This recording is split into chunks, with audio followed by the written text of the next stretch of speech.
Del Santo Evangelio según San Mateo, capítulo 4. Al enterarse Jesús de que Juan había sido arrestado, se retiró a Galilea y, dejando el pueblo de Nazaret, se fue a vivir a Cafarnaúm, junto al lago, en territorio de Zabulón y Neftalí, para que así se cumpliera lo que había anunciado el profeta Isaías. Tierra de Zabulón y Neftalí, camino del mar, al otro lado del Jordán, Galilea de los paganos. El pueblo que yacía en tinieblas vio una gran luz. Sobre los que vivían en tierra de sombras una luz resplandeció. Desde entonces comenzó Jesús a predicar diciendo: «Conviértanse, porque ya está cerca el reino de los cielos». Y andaba por toda Galilea, enseñando en las sinagogas y proclamando la buena nueva del reino de Dios y curando a la gente de toda enfermedad y dolencia. Su fama se extendió por toda Siria, y le llevaban a todos los aquejados por diversas enfermedades y dolencias, a los poseídos, epilépticos y paralíticos, y él los curaba. Lo seguían grandes muchedumbres venidas de Galilea, Decápolis, Jerusalén, Judea y Transjordania. Palabra del Señor.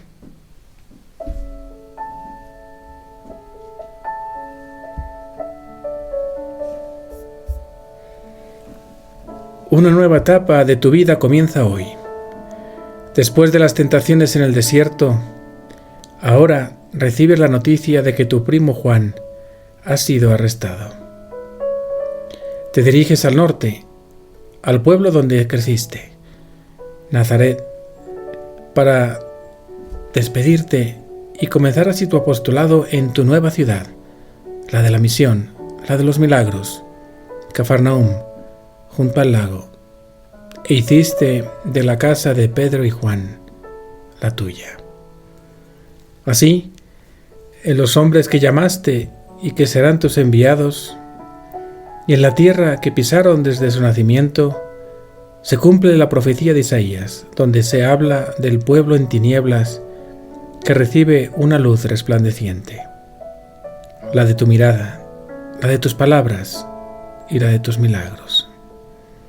Y tus primeras palabras fueron la invitación a la conversión, una conversión necesaria, porque el reino está cerca, es decir, tú estabas cerca, tu corazón se acercaba a cada una de esas aldeas, pueblos y personas que necesitaban de la luz de tu amor y tus milagros. Predicabas y hablabas de la buena noticia, tocabas y curabas. Así, con razón, tu fama se fue extendiendo porque nadie nunca había hablado así, ni había amado así. Por eso, la gente se te acercaba con una confianza profunda en que obtendría la curación de toda dolencia y enfermedad, que serías capaz de expulsar cualquier mal, cualquier demonio, que podrías hacer caminar a los cojos y ver a los ciegos. Por eso, te acabaron siguiendo multitudes. No tenían otra cosa que hacer que dejar todo para escucharte y encontrar la luz en la oscuridad de sus corazones. Hoy, Jesús, yo no sé si estoy enfermo físicamente, pero espiritualmente sí. Tengo muchas cosas que hacer. Estoy ocupado y lleno de preocupaciones. Quizás por eso no es tan fácil seguirte, y seguramente esta es mi enfermedad más grande. No tengo tiempo para ti, para seguirte y escucharte. Por eso te pido que ilumines mis tinieblas, mi falta de sentido en esta vida. Que me presentes la buena nueva que eres tú, para que entienda que ni el trabajo, ni el dinero, ni la felicidad terrena me va a dar paz ni plenitud. Quiero convertirme a tu amor para seguirte con seguridad y sin miedo. Caminar junto a ti por el lago de tu misericordia y que pueda subirme a la barca de tu reino sin temer tormenta alguna, porque, aunque a veces no te sienta, sé que no duermes, sino que tu corazón vela en silencio por amor a mí. Como propósito te invito a buscar 5 minutos en este día para hacer una oración donde le presentes a Jesús las oscuridades de tus pecados y le pidas que te ilumine con su amor misericordioso. Y vamos a pedir especialmente en este día por todos aquellos que viven en la oscuridad del pecado o en la oscuridad de no conocer a Jesús, para que también nuestro testimonio, al llenarnos de la luz de Cristo, los ilumine y les dé motivos de esperanza. Y que María, aquella que dio a luz a Jesús en este mundo, también siga dándonos la luz de Jesús cada vez que nos acerquemos a ella con confianza. Y que la bendición de Dios Todopoderoso, Padre, Hijo y Espíritu Santo, descienda sobre todos ustedes. Cada 5 de enero se celebra a San Juan Newman, misionero redentorista y cuarto obispo de la ciudad de Filadelfia, Estados Unidos, organizador de la primera red de educación católica en ese país. Juan Nepomuceno Newman, por su nombre de pila, nació en Bohemia, actual República Checa, en 1811. En 1831 ingresaría al seminario de esa misma ciudad. Al completar la preparación para el sacerdocio, se presentó a su diócesis de acuerdo al rigor canónico. Sin embargo, sufrió un inesperado revés. El obispo local había caído enfermo y quedó inhabilitado. Entonces se suspendieron las ordenaciones sacerdotales en su jurisdicción por tiempo indefinido. Juan, deseoso de servir al Señor, dirigió cartas a los obispos de las diócesis vecinas, pero ninguno lo quiso aceptar. A pesar del desconcierto inicial, el santo no se desanimó. Con la mente puesta en hacer presente a Cristo allí donde Él lo convoque, se puso a trabajar en una fábrica para ganarse el sustento. Allí conoció a algunos norteamericanos, con los que aprendió algo de inglés. Después tuvo la genial idea de contactarse con obispos de Estados Unidos. Juan poseía un alma misionera y estaba dispuesto a trasladarse a América, si Dios lo necesitaba allí. El arzobispo de Nueva York aceptó recibirlo y ordenarlo, de manera que Juan dejó a su familia y amigos para embarcarse en la aventura de anunciar al Señor en una tierra lejana. Así, tras ordenarse en América, Newman se integraría al limitado grupo de 36 presbíteros que debían asistir a los casi 200,000 católicos residentes en Estados Unidos. San Juan Newman, ruega por el reino. Comentarios y meditaciones desde la tradición de la Iglesia. San Juan Pablo II, Papa, Catequesis, el sacramento de la penitencia, encuentro profundo con el Padre. Audiencia General, 15 de septiembre de 1999. Convertíos, porque el reino de los cielos ha llegado. Mateo 4:17. El redescubrimiento del sacramento de la penitencia en su significado profundo de encuentro con Él, que perdona mediante Cristo en el Espíritu. Son varios los motivos por los que urge en la Iglesia una reflexión seria sobre este sacramento.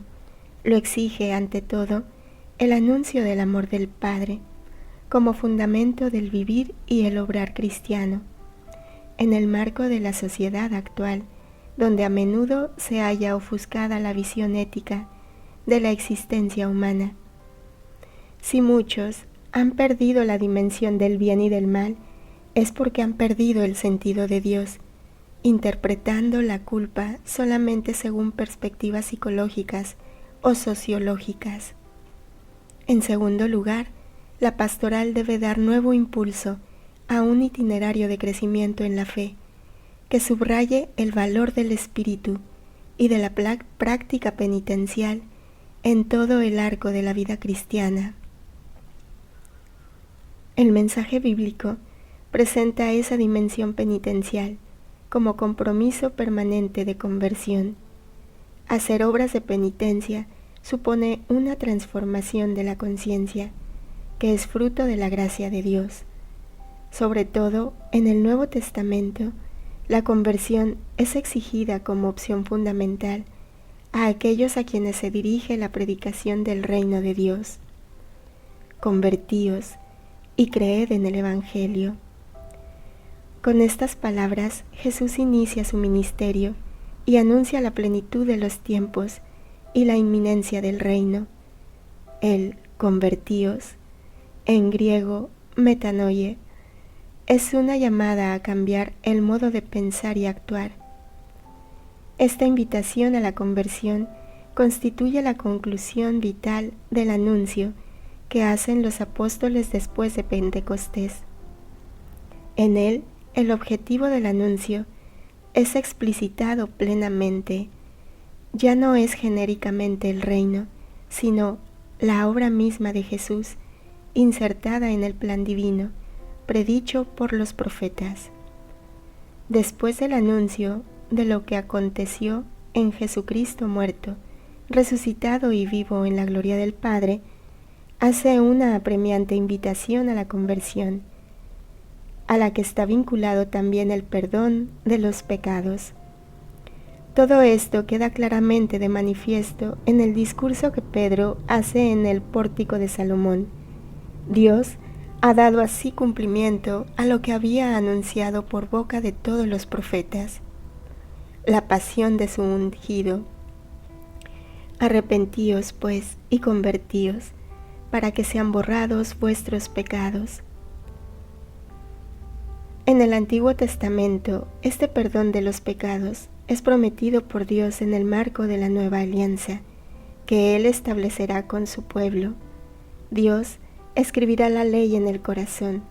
Desde esa perspectiva, la conversión es un requisito de la alianza definitiva con Dios y a la vez una actitud permanente de aquel que, acogiendo las palabras del anuncio evangélico, entra a formar parte del reino de Dios en su dinamismo histórico y escatológico. En el sacramento de la reconciliación se realizan y hacen visibles mistéricamente esos valores fundamentales anunciados por la palabra de Dios. Ese sacramento vuelve a insertar al hombre en el marco salvífico de la alianza y lo abre de nuevo a la vida trinitaria, que es diálogo de gracia, comunicación de amor, don y acogida del Espíritu Santo. Meditemos el Evangelio a la luz del Magisterio y Libro de Cielo. Conviértanse, porque ya está cerca el reino de los cielos. En el Evangelio la palabra conviértanse, metanoia, explica un cambio radical de mente y de dirección. No es solo pedir perdón por pecados cometidos, sino cambiar la estructura del pensamiento para orientarlo hacia Dios. Jesús anuncia que el reino está cerca, porque Él, el Rey, ya está presente. En Libro de Cielo, Jesús eleva esta conversión al nivel de una liberación de la tiranía. La verdadera metanoia es el paso del reino de la voluntad humana al reino del Fiat Supremo. Libro de Cielo, volumen 20, enero 30, 1927. Hija mía, cuando los conocimientos de mi divino querer hayan hecho su camino, en vista del gran bien que ellos contienen, bienes en los cuales ninguna criatura ha pensado hasta ahora, que el reino de mi voluntad será el desahogo del cielo, el eco de la felicidad celeste, la plenitud de los bienes terrestres. Entonces, en vista de tan gran bien, suspirarán, pedirán a unanimidad que venga pronto mi reino. Así que tanto toda la creación en su mudo lenguaje, muda solo en apariencia, pues dentro de ella está mi voluntad, que con voz fuerte y elocuente pida sus derechos, que sea conocida, domine y reine sobre todos. Por eso, uno será el eco de un punto al otro de la tierra, uno el suspiro, uno la oración, que saldrá de todos los seres, que venga el reino del Fiat Supremo. Entonces, triunfante, vendrá en medio de las criaturas. He aquí la necesidad de los conocimientos. Estos serán incitaciones, estimularán el apetito de las criaturas para gustar un alimento tan exquisito. Sentirán toda la voluntad, las ansias de vivir en un reino tan feliz, para liberarse de la tiranía y la esclavitud en la cual las ha tenido el propio querer. Y conforme se adentran a conocer todas las manifestaciones, los bienes que hay en el Fiat Supremo, encontrarán tus normas, cómo has puesto cielo y tierra boca abajo, girando por todas partes y pidiendo que pronto fuese conocido este reino. Encontrarán lo que has sufrido para obtenerles un bien tan grande, cómo deben comportarse, qué deben hacer para poder tener libre entrada a vivir en él. Por eso es necesario que se haga conocer todo, para hacer que mi reino esté todo completo, para hacer que nada falte, tanto las cosas más grandes cuanto las más pequeñas. Por eso, ciertas cosas que a ti te parecen pequeñas podrán ser una piedra divina transformada en oro purísimo, que formará parte de los fundamentos del reino de mi suprema voluntad. La conversión que Jesús pedía en Galilea era el primer escalón para estimular el apetito hacia un bien mayor. Jesús revela que el hombre ha vivido en la esclavitud del propio querer. La conversión hoy consiste en conocer los bienes del querer divino, para que el alma sienta el ansia de vivir en un reino tan feliz. Sin el conocimiento de estos bienes, la conversión se queda en un esfuerzo humano. Con ellos se convierte en un suspiro unánime por poseer la vida de Dios. El reino de los cielos, el desahogo del cielo en la tierra. En el Evangelio, el reino de los cielos es la soberanía de Dios recuperada entre los hombres. Es un anuncio de esperanza que pone fin a la distancia entre la divinidad y la criatura. En Libro de Cielo, Jesús define este reino con una precisión asombrosa. Es el desahogo del cielo y el eco de la felicidad celeste en la tierra. Cuando Jesús dice ya está cerca, se refiere a que el reino ya está en germen dentro de su humanidad. Pero la lectura del Libro de Cielo aclara que la manifestación plena de este reino depende de los conocimientos. Los conocimientos son las incitaciones que hacen que el reino no sea solo una idea lejana, sino una piedra divina que forma los fundamentos de una nueva vida. El reino se acerca en la medida en que el alma conoce cómo Dios quiere reinar en ella. El suspiro de la creación y la oración unánime. En el Evangelio, Jesús predica para mover a los corazones a la oración y a la espera activa del reino. En Libro de Cielo, Jesús revela que toda la creación tiene una voz fuerte y elocuente que pide los derechos de su voluntad. El que venga tu reino del Padre nuestro se eleva aquí a una oración incesante. La conversión solicitada en Mateo culmina cuando la criatura, cansada de su propio querer, se une al eco de un punto al otro de la tierra, pidiendo que venga el reino del Fiat Supremo. Jesús nos enseña que el reino vendrá triunfante cuando sea deseado a unanimidad, impulsado por las normas y sufrimientos que Él mismo, junto a la pequeña hija de su querer, ha preparado para darnos libre entrada.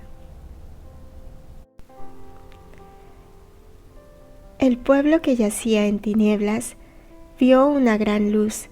Sobre los que vivían en tierra de sombras, una luz resplandeció. El yo como nube oscura. En el Evangelio, San Mateo describe a un pueblo que yacía en tinieblas. Históricamente se refiere a la región de Galilea, devastada y pagana. Teológicamente, las tinieblas representan el pecado, el alejamiento de Dios y la ignorancia de la verdad que conduce a la sombra de muerte. En Libro de Cielo, Jesús eleva esta comprensión, explicando el origen de esa oscuridad. La voluntad humana ha cubierto de nubes toda la atmósfera. Libro de Cielo, volumen 16, agosto 9, 1923.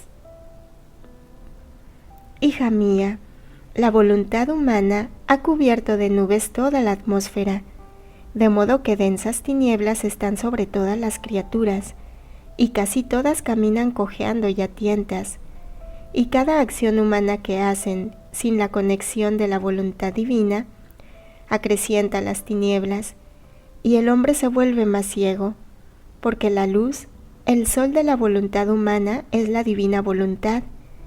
Quitada esta, luz no hay para las criaturas. Ahora, quien obra, reza, camina, etc., en mi querer, se eleva por encima de estas tinieblas, y conforme obra, reza, habla, así, rasgando estas densas nubes, manda rayos de luz sobre toda la tierra, de despertar a quien vive en lo bajo de su voluntad y preparar los ánimos a recibir la luz, el sol de la divina voluntad. Por eso tengo tanto interés de que tú vivas en mi querer, para que prepares un cielo de luz, que mandando continuos rayos de luz venga a despejar este cielo de tinieblas que la voluntad humana se ha formado sobre su cabeza, de modo que poseyendo la luz de mi querer puedan amarlo, y mi querer amado pueda reinar sobre la tierra. El pecado que genera las tinieblas es esencialmente la acción humana realizada sin conexión con la voluntad divina. Cada acto hecho por el propio querer, al margen de Dios, acrecienta la densidad de esa nube. El hombre se vuelve ciego porque ha rechazado el único sol capaz de iluminar su alma, la divina voluntad. Vivir en la voluntad propia es caminar a tientas y cojeando, porque falta la brújula del acto eterno de Dios. La gran luz, el sol de la divina voluntad. En el Evangelio, la gran luz que resplandece es la persona de Jesús, iniciando su misión. Su presencia física y su predicación son el amanecer de la esperanza. En Libro de Cielo, Jesús identifica esa luz con la divina voluntad operante en la criatura. La luz que resplandeció sobre los que vivían en sombras es el fiat divino que Jesús trajo en su humanidad. Pero la enseñanza va más allá. Jesús invita al alma a ser ella misma portadora de esa luz. Quien ora, habla y camina en el querer de Dios, se eleva por encima de las nubes humanas y, al rasgarlas, manda rayos de luz sobre la tierra. El resplandor del Evangelio se convierte en una acción continua del alma que vive en el fiat, despertando a los que aún yacen en el bajo fondo de su propia voluntad. El cielo de luz y el reino en la tierra. En el Evangelio, la luz aparece para guiar a los hombres hacia la conversión y el reino de los cielos que está cerca. En Libro de Cielo, Jesús revela que necesita almas que vivan en su querer para preparar un cielo de luz. La luz no es solo para ser vista exteriormente, sino para ser poseída. Jesús tiene interés en que el alma viva en su querer, para que esos rayos constantes de luz despejen la atmósfera de tinieblas formada por las voluntades humanas. El fin es que el hombre recupere la vista espiritual, pueda amar la voluntad divina y finalmente ésta pueda reinar sobre la tierra. La gran luz del Evangelio es la aurora, el reino de la divina voluntad es el pleno mediodía. Y andaba por toda Galilea, enseñando en las sinagogas y proclamando la buena nueva del reino de Dios, y curando a la gente de toda enfermedad y dolencia. En el Evangelio San Mateo presenta a Jesús recorriendo Galilea, sanando toda enfermedad y toda dolencia. Estas curaciones son el signo de que la redención ha comenzado. Es un milagro que interviene después de que el mal, el dolor y la enfermedad han herido a la criatura.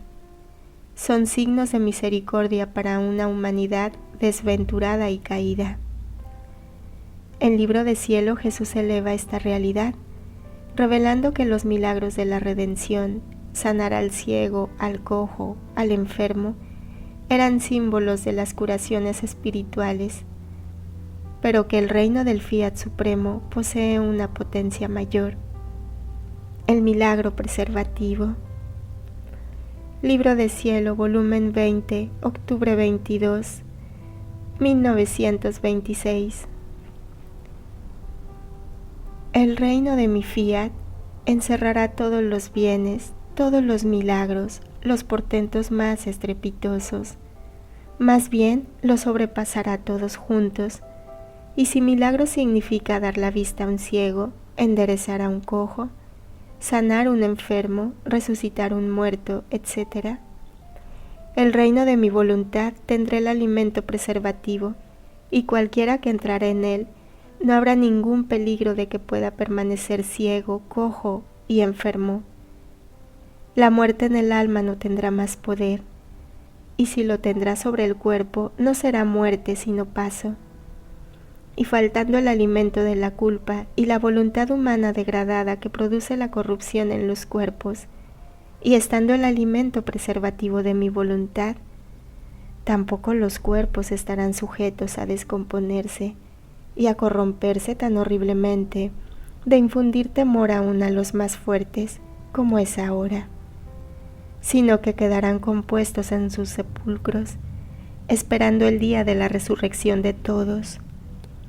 Entonces, ¿qué crees tú que sea más milagro? ¿Dar la vista a un pobre ciego? ¿Enderezar a un cojo? ¿Sanar un enfermo?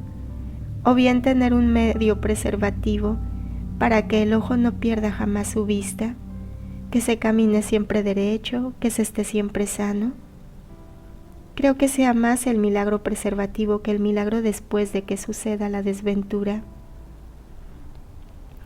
Esta es la gran diferencia del reino de la redención y del reino del Fiat Supremo.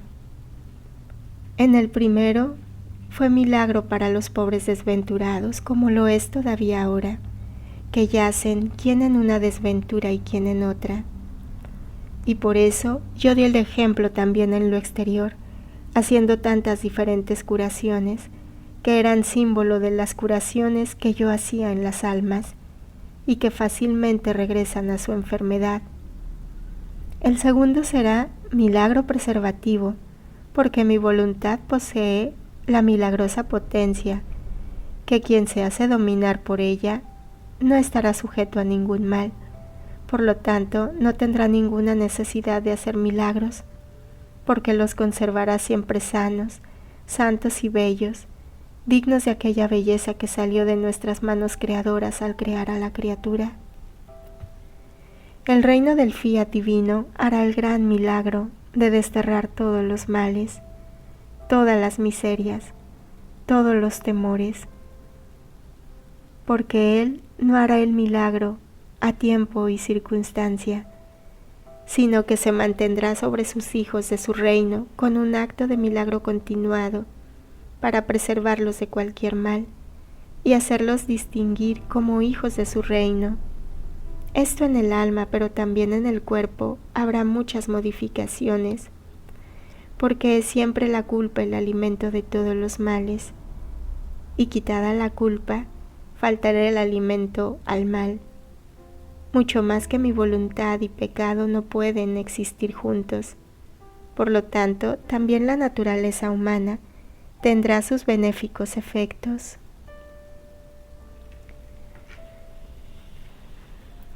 Jesús explica que es un milagro más grande tener un medio preservativo para que el ojo no pierda jamás la vista, que sanar a un ciego.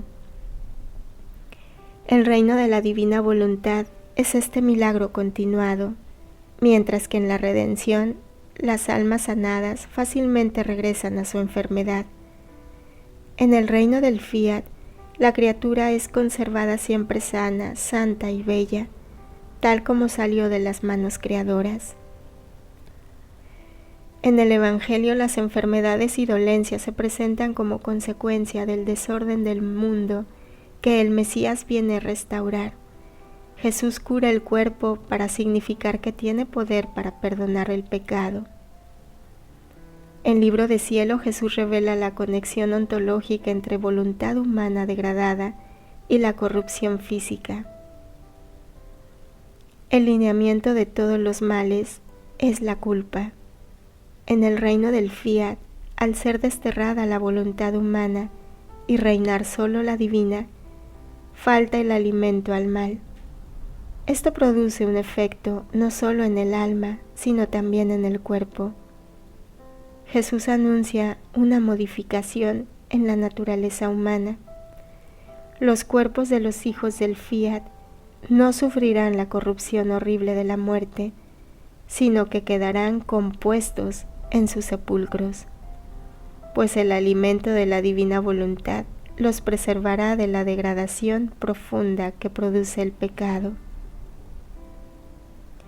En el Evangelio, Jesús hace milagros a tiempo y a circunstancia, cuando se encuentra con el enfermo, cuando se lo piden. Son actos puntuales de poder divino en el tiempo. En Libro de Cielo, el reino de la divina voluntad no actúa por momentos, sino con un acto de milagro continuado. No se trata de intervenciones meramente urgentes a tiempo y circunstancia, sino de un ambiente de santidad que preserva de cualquier miseria. El reino del fiat desterrará todos los temores y males, porque la voluntad divina y el pecado no pueden coexistir. Quien vive bajo el dominio del fiat vive en un estado de milagro perpetuo, donde la salud, la paz y la luz son el estado natural de la criatura. Fiat. Confrontación. Soy consciente de que cada acto que realizo bajo mi propia voluntad humana está contribuyendo a las densas nubes que oscurecen la atmósfera de la tierra, o estoy trabajando activamente para que mis oraciones y pasos hechos en el fiat divino rasguen esas tinieblas y preparen para mis hermanos un cielo de luz que permita el reinado de Dios. Entiendo que la verdadera metanoia consiste en liberarme de la tiranía y la esclavitud del propio querer, o sigo buscando una conversión superficial que no toca la raíz de mi rebelión interior. He comenzado a alimentarme de los conocimientos de la divina voluntad para que mi alma siente el ansia real de vivir en este reino de felicidad y orden original. Me conformo con pedirle milagros a tiempo y a circunstancia para aliviar mis miserias actuales, o aspiro al milagro preservativo de vivir bajo el dominio de su voluntad suprema, donde no hay necesidad de curación, porque el fiat me mantiene siempre sano, santo y bello, desterrando de mi vida todo alimento de culpa y temor.